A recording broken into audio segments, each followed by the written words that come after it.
इथे आपल्याला एक सापळा दिसतो, लोखंडी.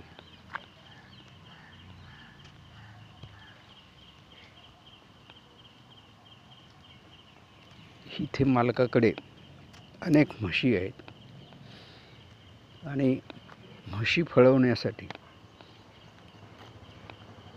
हा सापळा कामी येतो. या सापळ्यामध्ये म्हशीला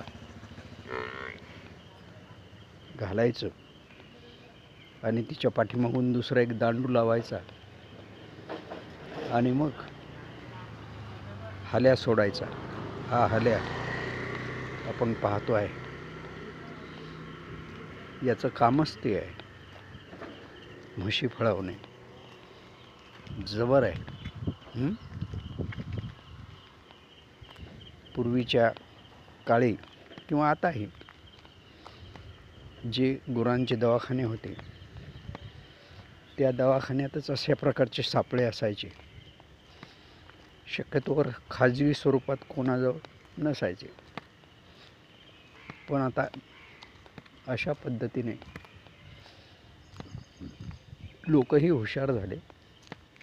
दवाखान्यापर्यंत म्हशीला न्यायची गरज राहिली नाही. बऱ्याचदा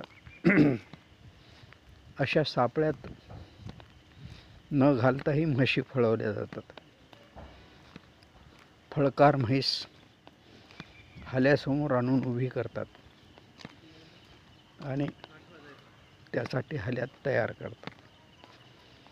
या पारंपरिक पद्धतीच्या फळवण्याच्या आजही पद्धती सुरू आहेत.